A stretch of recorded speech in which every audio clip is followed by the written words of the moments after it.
Good morning everyone, and welcome to this webinar on whether hospital pharmacy can create the savings envisaged by the Carter Review.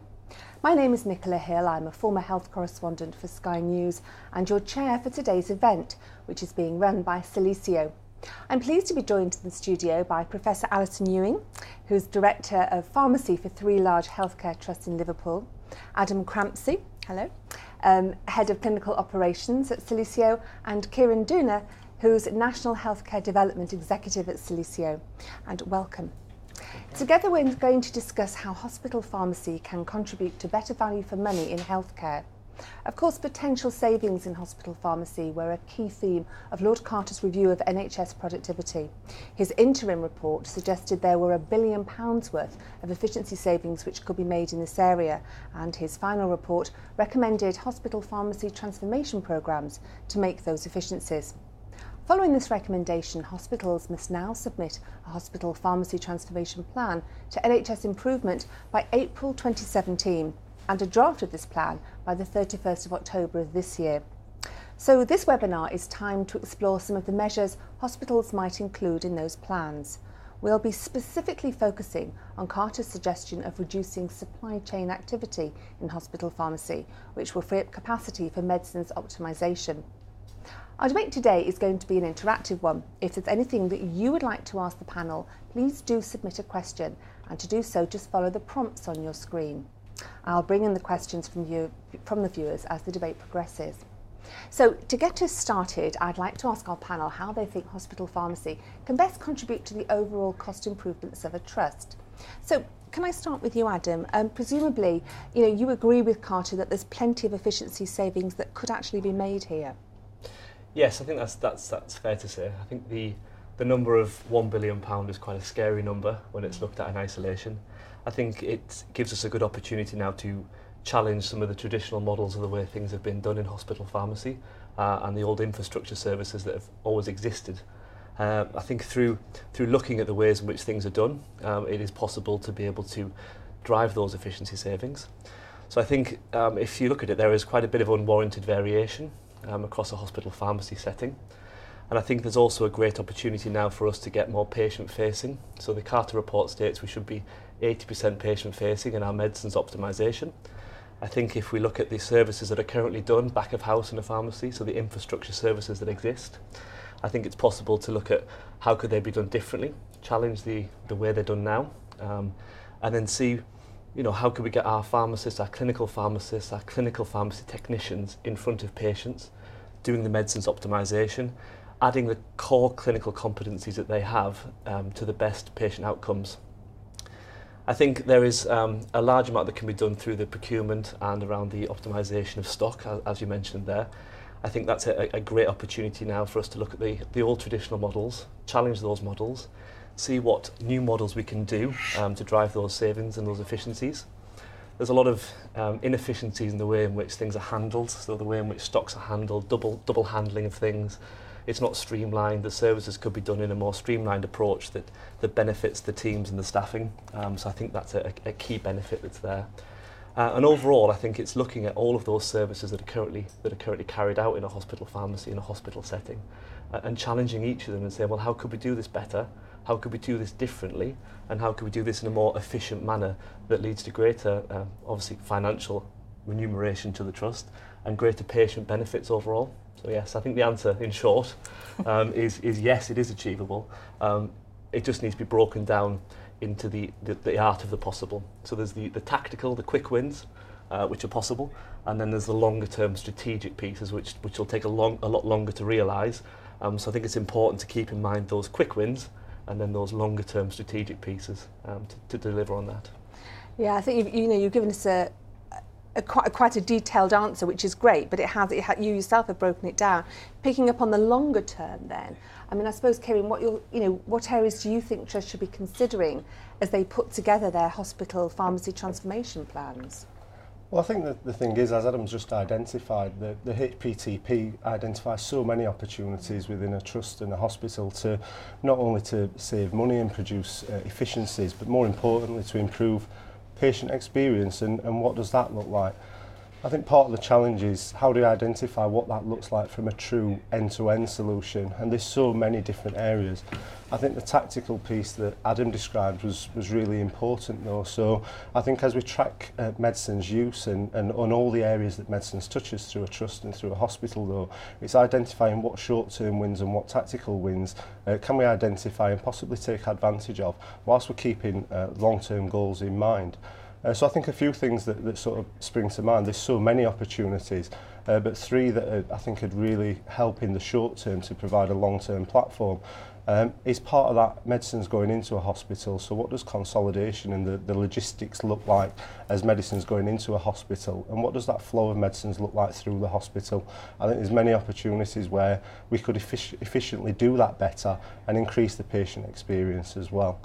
I think secondly as well, then we'd look at dispensing. So the dispensing activity, actually, what can we do more efficiently but also improving patient experience? And Adam mentioned it and touched on it, but also freeing up clinical time so that we can use some of the clinicians in the areas where they're experts in their field as well. And then lastly, I think, is a transition piece about how do we help and support and look to link in with other services that are available in the community as well. So things around discharge and how do we help patients discharge from hospital quicker and link into some of the services that are already available in the community that potentially are not readily available at the moment, looking not only to increase and improve the speed of discharge but also prevent that readmission back to hospital as well. You mentioned patients there quite a lot, and you also mentioned dispensing. Now, I mean, if I can turn to you, Alison, you know, one of the key themes that have come through is about outpatient, outsourcing outpatient dispensing. Now, if I should introduce you properly, Professor Ewing, you know, you're the Royal Liverpool and Broad Green University Hospitals NHS Director of Pharmacy. And you've pioneered this outsourcing outpatient dispensing sort of approach. You know, what benefits have you seen as a result of this?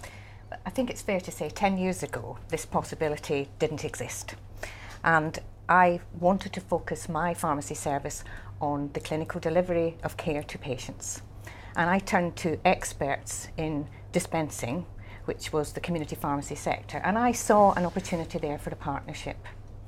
And this partnership has been so beneficial that Lord Carter is now recommending that everybody does this, which is to me an unqualified success story. We've found that working together with people who have a business sense, with us with our clinical sense, has produced a synergy and brought in new skills and new approaches to solving problems, so that we now have a really, really effective dispensing service for patients in our outpatient setting with standards that are matched to the standards in my own pharmacy. But I've freed up clinical time so the inpatients in the hospital benefit from much more clinical time from clinical technicians and clinical pharmacists who can work with them, be with them on the wards.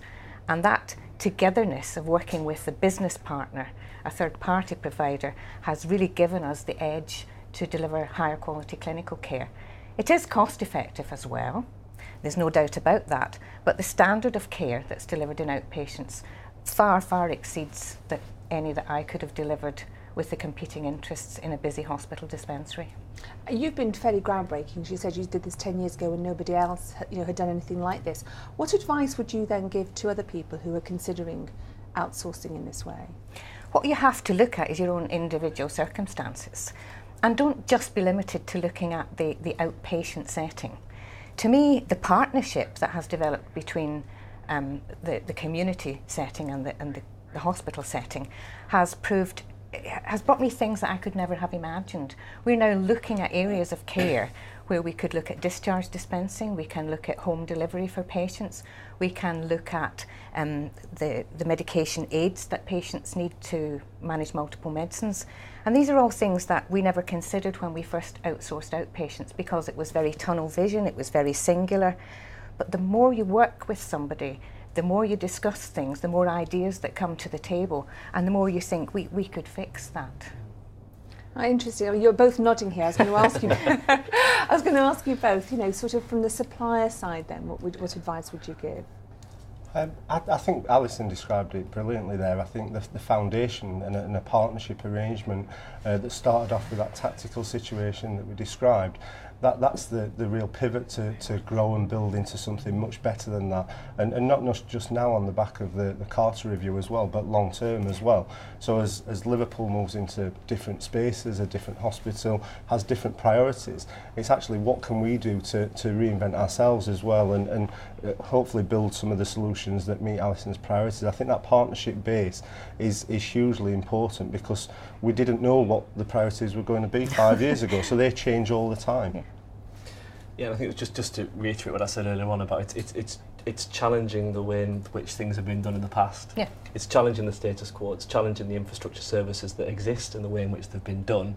And I think we've been working quite closely on that, and we work quite closely with Alison and our other partner trusts to look at their services and enhance them. And enhance them with the patient in mind, I think, is the key at that point, is what can we do to make things better for the patient, either from a Salicio and Lloyd's Pharmacy perspective or from a trust perspective. But it's a dynamic partnership. It doesn't stand still. No. Yeah. One doesn't look at it and say, well, this is good enough. It's never good enough as far as I'm concerned. It could always be better and do more.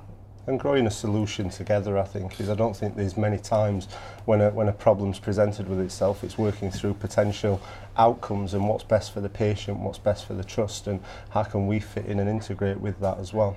I think probably just to touch back on what Alison said earlier, which was a really valid point, which was around the partnership of bringing together the clinical acumen with the business acumen. So we sit in a room and we put a problem on the table and we say, you know, we've got a problem with this, how are we going to fix it? So there's the two sides of it. There's this is how we're going to do it from a business perspective, and this is how we're going to do it from a clinical perspective. And the synergies of those work really well together to get an output for the patient. And that's, for me, that's one of the most rewarding parts of these partnership workings, because we get to deliver something quite special and quite different, I think is the key, which is the best part, I think. Yeah. Clinical and business working together. Absolutely, Yeah. absolutely. And you know, from a clinical perspective, because I come from a clinical background and also from a business background, doing that together is a fantastic opportunity for us. And I think that's where Lord Carter has picked up on. What he's saying is that some places might not know what good looks like. So he's trying to pinpoint the areas where he can make everybody work to the same kind of standards. And I just think that is a synergy of business and clinical. Okay, I've got some questions that have come in here from. Let me take this one here from David. Alison, this is to you, Alison. If they removed VAT exemption, would the outsourced service be financially viable? I think that's a very, very salient point at the moment.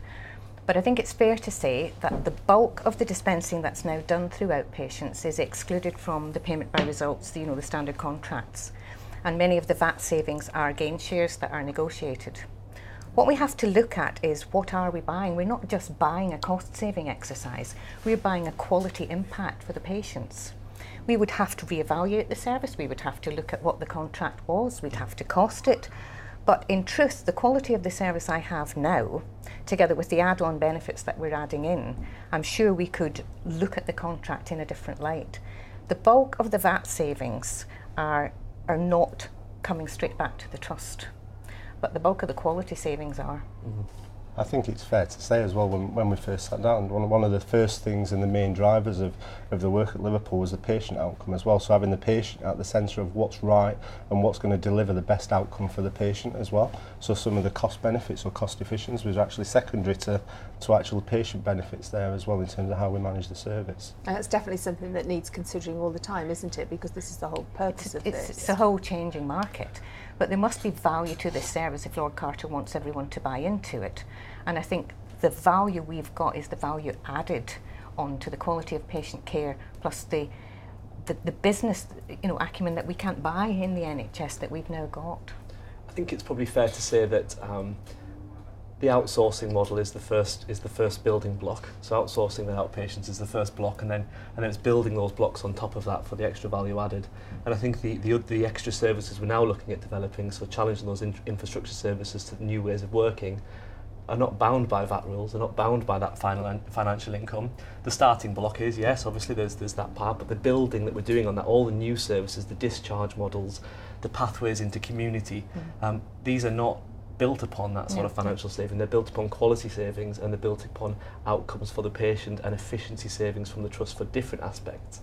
So putting the clinical staff back on the wards with the patients, putting the clinical staff back face to face doing medicines optimisation, that is not a VAT release, that is not a financial release from tax. But that we is have a to benefit. if we come back to the question is we would reevaluate the service, we would reevaluate what it was. One can't assume automatically that it will still be viable, but personally, from what I've seen, the quality benefits would count for a lot. Okay, thank you very much for sending your questions. I'm getting quite a few coming in here.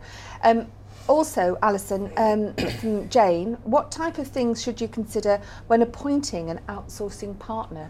That's quite a big question. That's a very big question, and as a little bit of a control freak, I needed to know that whoever I worked with would deliver the quality of care that I was able to deliver myself. And I think it's fair to say I was fairly pedantic about what I wanted. I think a lot of community pharmacies use a lot of locums. I didn't want locums because these were people who needed clinical knowledge about conditions that had never been dealt with before in the community. And what we wanted to do was ensure the quality and the standards. So we worked together. We wrote standard operating procedures that very much mirrored what the hospital did. We had check-in procedures, we had teaching, we had staff working together. We did rotations so that my staff knew what were going on in the outpatients. And we had KPIs, and the KPIs were absolutely essential. One of the most startling was my average turnaround time was roughly 40 minutes for an outpatient prescription, and our outsourced partners do it in between 12 and 15 maximum, so for a patient benefit. But you need to have someone who listens to you, who needs to know what you want and who can deliver what you want. Not try and change your mind because it's easier to do it another way, but to do the way you want. So be absolutely explicit about what you want and make sure it's delivered to that standard. I'm presuming your clinical background helps you being this, fitting these criteria that Alison's looking for. Yeah, it does. I think that's why our ideas bounce a lot more fluidly, as a result. But I think just to kind of continue on that point that Alison made, it is about the partnership approach between the working. It's not about coming in and saying, we can do this better than you, we can change everything you're going to do, and we're going to, because we know everything. Well, we don't. We know how things work. We know how to do things in a dispensing sense from efficiencies. But we need to approach every situation as an individual situation in a partnership approach with the trust we're working with. So I think for a partnership approach between the NHS and a third-party provider, it can't just be a bullish, arrogant, come in, we're going to do this is how we're going to do things, because that just won't stack and won't work. It's listening. You can't replicate. I think the challenge for us as an organisation is we don't replicate, and we can't replicate what we do in Liverpool with Alison. It's about using the same principles and how we work together, but actually not just replicate. We can take some of the best practice and some of the ideas and share, but actually not just go and move on to somewhere else as well. Okay. To come back to the question again, it's really important if you're outsourcing outpatients that you have your clinical staff in the hospital on board with you, about good communication and get everybody working with you so you know what they expect as well from this service. Okay, well there's a question from Andrew here. How can trusts get started when it comes to this sort of agenda? I think he's asking what specific starting points should they focus on? Like I started with my chief executive. I went to him and I said, I've got this idea, and he looked at me as if I was mad. But I had thought it through, and I think now people are in a better position because they've got reference points. They can come back and say they do this in Liverpool, they do this in Southampton, they do this wherever. You have to know why you want to do it, and you have to know what you expect, but you have to have people on board with you. The clinicians didn't understand this, the doctors didn't understand why I wanted to do this and why they would have yet another form to fill in and yet another lot of stuff to do. So it was about communication, it was about a concerted campaign to get people on your side and to know why you wanted to do it. To get started, you have to get people in your executive team with you. And again, Carter has said you must have an executive lead. And this Hospital Transformation Board is, to me, a godsend to make change in the NHS. Is it worth filling in the forms? Absolutely. And without, I think without sounding too corny and too cliched, it is a journey, and it is starting that journey from the initial concept of the idea that we are going to do this change, and then taking everyone on the journey. And I think a hospital could be quite an unruly beast, and trying to tame all those people who are trying to deliver that service can be challenging. I think, and there's the mindset as well within the trust sometimes that people are coming in, this will take our jobs, this will take our security, Yeah, and that's it's not not the like case, that, because no. I think it's very important that we are stressing, and we're all saying the same thing, that it's about redistribution of clinical workforce to the most efficient place that gives the best outcomes to the patient, and that's not in a dispensary for a clinical pharmacist or a clinical pharmacy technician. That's in front of a patient through medicines optimisation. And I think the HPTP gives a platform and format to that as well. So I think it gives huge structure and again keeps that long-term objective in mind, but with those short-term goals, it should stop a reactive nature, and it should sort of build. There's lots of best practice out there at the moment that can be shared and then take you on that journey. I think the tip is in that transformation. It is transformational, but doing it in a measured way as well that can be touched in the short term. Okay. I think on that kind of transformation piece, just widening it slightly. I know we're discussing here about the HPTP and about that individual hospital and trust and the way in which things will be transformed. I think it's fair to note that we're in a bit of a broader landscape nowadays, and that HPTP is the starting block. And if it's done in conjunction with other trusts in an area within an STP footprint, then that's where the kind of magic almost happens, because we're doing things in a broader piece for the greater health economy, rather than just thinking in the box of the four walls of this trust and this hospital. We're looking at the broader piece of how can we deliver care across a patch, and I think that's quite an important piece for us to bear in mind.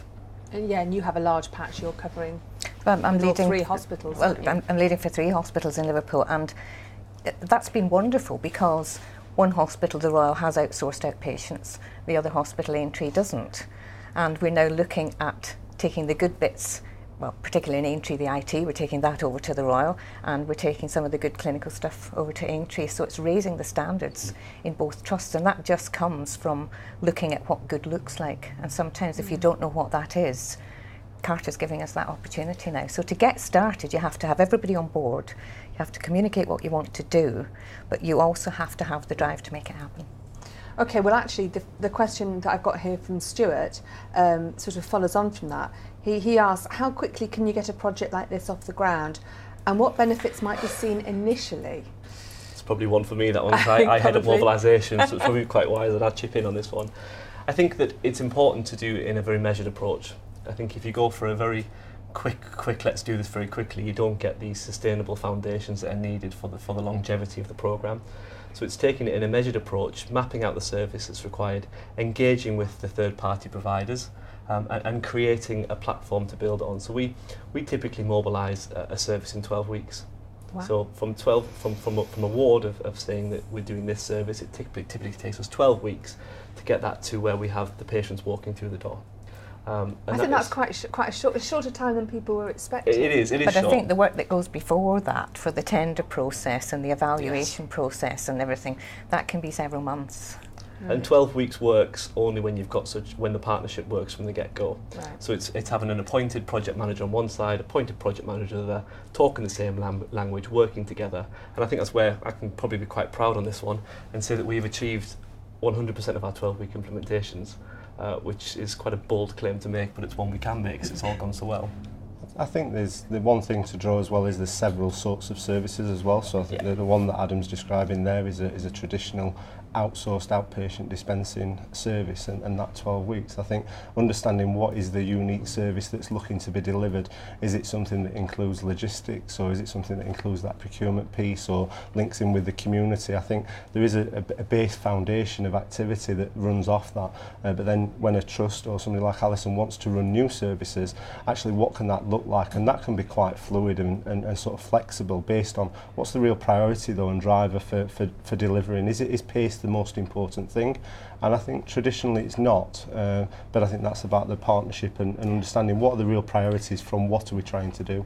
But I also think we're in a very different place now. When we first did it all those years ago, we had to get suppliers on board, we had to, sort out contracts, we had to sort out everything. Now there is a template for doing all of that, so that time aspect has come out of it. But as Kieran rightly says, if you want to develop something new, my way of doing it is get it right. And if it takes just a little bit longer but it works long term, that's the right way to do it. I mean, the second part of that question was, how quickly do you see benefits? The benefits come in virtually straight away, because the work disappears overnight from the dispensary to an outsourced outpatients. So you are left now with the situation of you don't have this piece of work in your dispensary. What do you do with these people? Well, you have to have that plan already, or they're going to take money away from you in this financial climate. But we'd already done work before that to look at what the benefits of having clinical staff on wards were. So we knew this would work. The papers had been done, we'd been to see the executive, we'd been to the board, and we were able to release the benefits virtually straight away. You don't see the financial savings until, you know, a few months down the line, month on month. But clinically and overnight when the work disappears, then you have that benefit. Okay. A question here from Nusrat. Who else from the Trust Board, other NHS stakeholders need to be involved in the early discussions, and this is part of your get it right from the start, to get a cohesive, joined-up approach and buy-in? You need buy-in from your whole clinical cohort of staff, because the consultants and the senior medics are absolutely key to make this work. You also have to have buy-in from your finance people, you have to have buy-in from your executive. And my approach has always been be completely open right from the start. This is what we're going to do. This is what we believe will be the benefits. And this is what we need you to do to make this happen. The other people, and I think this is a really, really important point, is your own pharmacy staff. In the early days of this project, my dispensary manager came and said, am I a turkey voting for Christmas? Am I doing myself out of a job?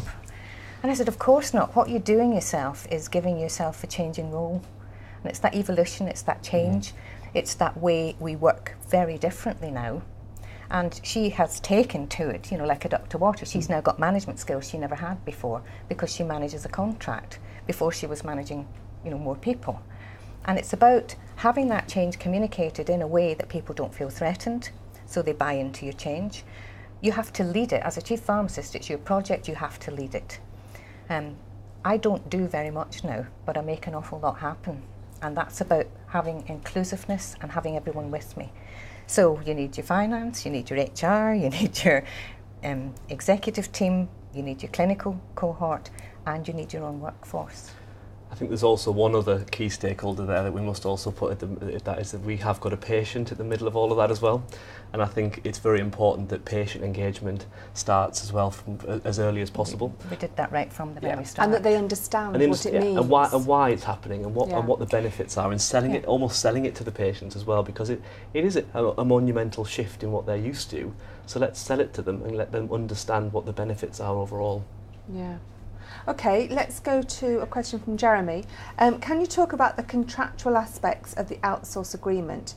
I mean, the things that you said, finance, performance metrics, duration review, etc., and the response of the hospital pharmacists themselves. I mean, you slightly touched upon that, but maybe you can elaborate. My clinical pharmacists were really delighted with this, because what we found in the very early days was that the partner we had in Silesia, they had no experience of dealing with blood cancers or HIV or things like that. And my specialist pharmacists were able to teach, they were able to develop relationships, and they really enjoyed it. And they still play a big part, because many of them are prescribers now in clinics, they're prescribing for the outpatients. The clinical pharmacists themselves just treat it as an outpost of our dispensary. It's not really an alien place, it's not different.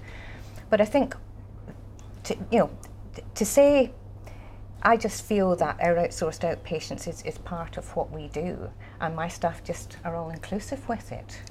I think that's a really important point there, Alison. I think it's that the two should almost permeate into one another. Because if they don't, and if it's that them and us approach, and it's not that partnership working, then you don't get the best benefits of it. But where you see a seamless transition from the inpatient services through to the outpatient services, and then almost crossover and interlaying of teams, that's where the magic happens with this sort of thing. But it's two-way. The people in the Lloyd's pharmacy come back to us and say, we haven't done this before, can you help us? And the clinical pharmacists just jump in and say, yep, this is what we do, and we use it as continuing professional development. And I think that's the thing, going back to the contractual obligation piece as well. There is clearly a real need to have that clear contract in place. But I think going back to the partnership piece, and we can't stress enough, even though the contract's in place, that'll grow and develop so much over time. You've got to be flexible, you've got to have that way of working with key stakeholders, and I think the good thing in Alison's trust and other trusts is that stakeholders are driving that individually. So Alison's setting the overall strategy, but then there's individuals within those teams at a clinical level, a finance level, that are also driving an agenda as well, actually, for change and for improvements and benefits. And actually we don't want to be stuck in what was a really rigid contract, and how do we build that over time, how do we shape it and change it as well? You know, the financial needs that we have, we need really detailed finance information, and that's changed over the past years, and we have built that into the contract as we've gone along. So actually, that my next question then from Chikai, I hope I pronounced your name correctly. Some of these projects involve trusts making investments, but some of the savings pass to the wider health economy. How can the organisations collaborate to overcome this, I suppose, to deal with this and to share the savings? You see, this is how I see the future developing. This is where I want to go now, because I think there used to be a big barrier between hospital and community, and to me it's like the Berlin Wall, it's tumbled, it's not there anymore. But there's still a lack of trust because it's a commercial enterprise out there and it's an NHS enterprise in here. What we're trying to do is we're trying to say, right, here's a patient, this is what this patient needs, how do we build a service round about that? And in Liverpool we now have the Centre for Pharmacy Innovation, which is a tripartite between the NHS, between Silesia and between Liverpool John Moores University. And what we're doing there is we're doing postgrad research into changing the models of care, where we can look at what different is and does different work. And we're using some of the benefits to fund a different model for discharge, for example. And if that works, then we should be able to sort of roll that out and let other people share in this. It's not secret, it's for everyone to benefit from. And we need to be able to cost it to see what it looks like, to see where it's going, what are the overall efficiencies for everyone. If it stops people coming back into hospital, if it keeps people in their own homes, if we can upskill community pharmacy to look after some specialist respiratory cardiology patients, is that not something we should be doing? I think the thing is there are going to be many challenges in that process huge. as well, and there are going to be barriers in the way, but how do we work through those barriers as well? And in the same way that we've shaped things over the last 5 years, 10 years, actually we'll be presented with more and more obstacles, but actually if we've got the right patient outcome at the centre of what we do, actually why can't we overcome that as a cross-functional team, both Silesia, the trusts and the wider community sort of providers as well? So it's long-term benefits of Very long-term economics, isn't it? And I think just to touch again on Alison's point, that tripartite working that we've set up with the university, with Lloyd's Pharmacy and with the trust. So the PhD student that we're jointly funding, so it's a joint investment, is delivering us results that will benefit the wider health economy.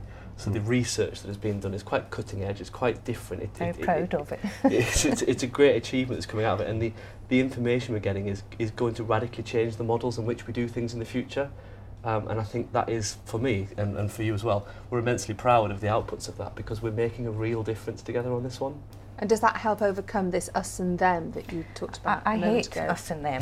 I just think we're healthcare and we deal with patients, and that's how we have to look at it for the future. I think everybody has got that same ultimate priority and agenda. Yes, there's different budgets, there's different priorities, different agendas, but every single stakeholder wants what's best for the patient ultimately. So it is something that we can all overcome if we just work in a slightly different way and potentially look, like Adam said right at the start, how do we look outside of the norm, the way that we've normally worked, what are different solutions to different problems?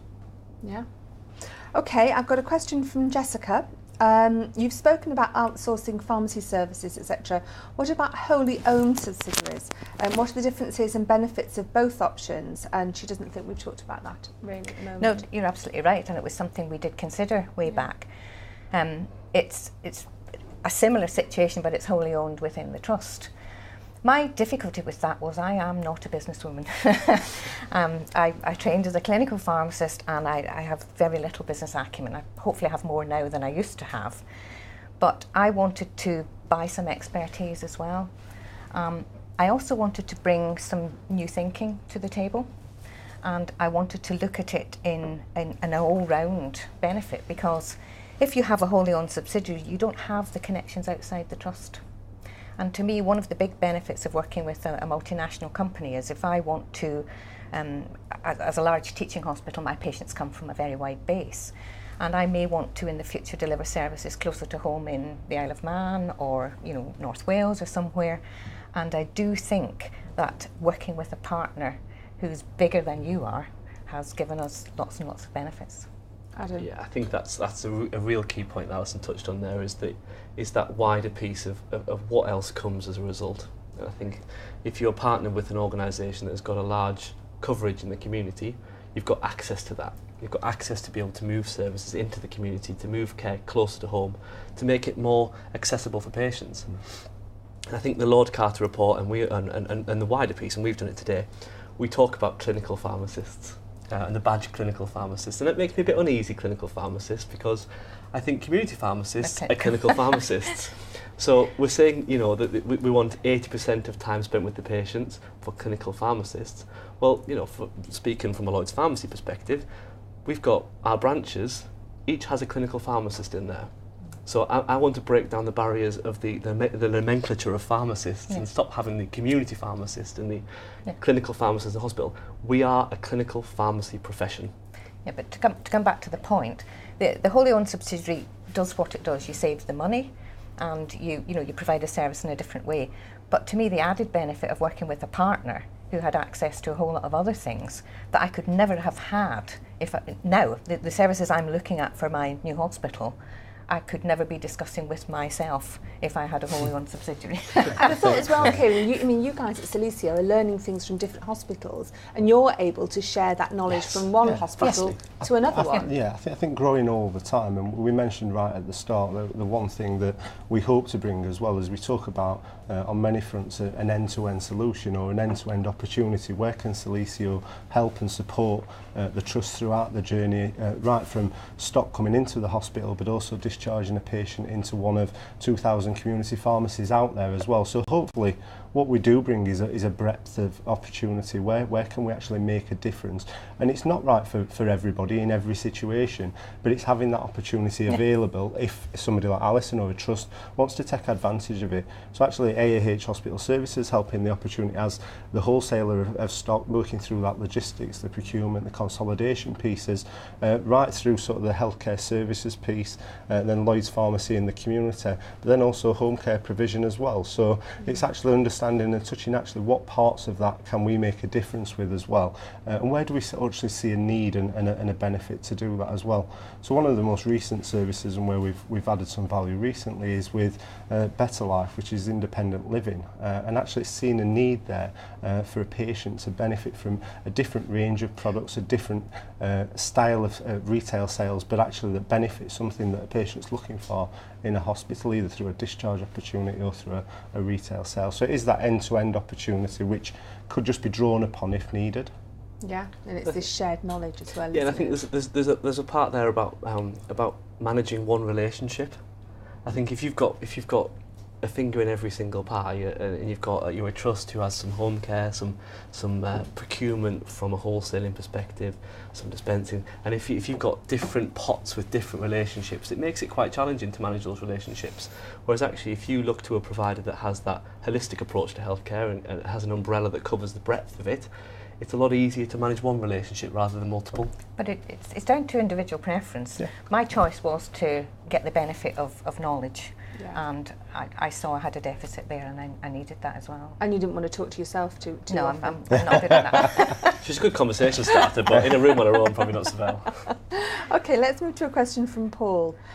Lord Carter identified efficiency gains in stock holding and the number of deliveries to pharmacy. Can you comment on these efficiencies and the progress against these? So I think when we're looking at the wholesaling side of things, as I touched on right at the very start of things, I think the current model of stock within a hospital is inefficient. I think if we're quite bold enough to say that, Alison, you probably agree with me on that. There is an awful lot of double handling. We order it, the stock's ordered in, it goes into one place, it's re-put together, it goes to the ward, it's decanted into a cupboard to be utilised as stock for the patients on the ward. So how can that be looked at from a more streamlined approach that means it can get straight to where it needs to be at the point of care for the patient? So The Carter reports, we're looking at, say, things like extra deliveries, so more deliveries, 5 deliveries a day, as the question alluded to, reducing the number of stock days that are held on there. So do you need that much stock on those wards? Because that stock there is just cash tied up on the wards, essentially. It runs the risk of going out of date, it runs the risk of wastage, so it's reducing that wastage. So take it down to 15 days of stock, which then gives you the benefits to the trusts. And then there's the final part on that, which is touching onto the e-procurement piece. I think that was quite a clear message that came through in the Carter report as well, is how best to utilise e-procurement to get the advantages of your overall procurement for that hospital. Okay, just to tell my panel that we've got 5 minutes left and there's a lot of questions on here. It's a good sign. Which is lovely, no, thank you. Do you want to very quickly just respond to say to that we're building a new hospital at the Royal in Liverpool, and we are looking at a very different model of delivery there. We're hoping that we can achieve some sort of direct to ward delivery, which would reduce the number of daily deliveries. And it's about working with providers to see if we can make that happen. Okay. A question from Emily. You mentioned you were talking about new services expansions apart from the outpatient dispensary. What other services are you actually delivering at the moment? We're in the process of delivering some discharge changes to the way we do discharges, and looking at some of the specialist services we have in outpatient specialist disease areas to see if we can deliver to patients' own homes. We're looking at outpatient antimicrobial therapy to see we're doing a little bit of a pilot there, and we're hoping early in the new year with the PhD student to do a postdoc pilot of a completely different model of delivering discharges. We're also working on our smaller hospital site at the Broad Green site about a different concept of joint working for many more elective patients, not quite such acute patients, to see if there's a synergy there. Okay, quick comment from the two of you, then I'm going to have to wrap up in a moment. I think we're just going to say it's about that constant evaluation of patient needs as well. So I think the way that patients, we understand what patients' requirements are, and then the way that new services can be developed is one of many. I said that there's probably nothing that is not being looked at the minute and reviewed. We've got a few key areas to focus on, but actually it's being constantly reviewed across the estate. Adam? I think from my perspective, my probably closing comment on that is that nothing is outside of the art of the possible. I think we talk about that a lot, don't we? It's let's look at what could be done, let's challenge it, let's talk about it, and let's see, maybe the most ridiculous idea you've ever had. But that's what they said about my outpatient services 10 years ago. And look where we're sitting here today. So I think that's the key to that one. Yeah, I'm sorry, we've got lots more questions, but I'm afraid we actually have run out of time. So I think our discussions have made clear the extent to which hospital pharmacy can contribute to better value for money in healthcare. There's no doubt we can continue this debate and the questions, but unfortunately it is time to draw it to a close. So I'd like to thank our panellists, Professor Alison Ewing, Adam Crampsey and Kieran Doonan. And can I thank you for watching this webinar, which was run by Silicio. Thank you for your questions. I hope you found it an interesting and useful discussion, and goodbye for now.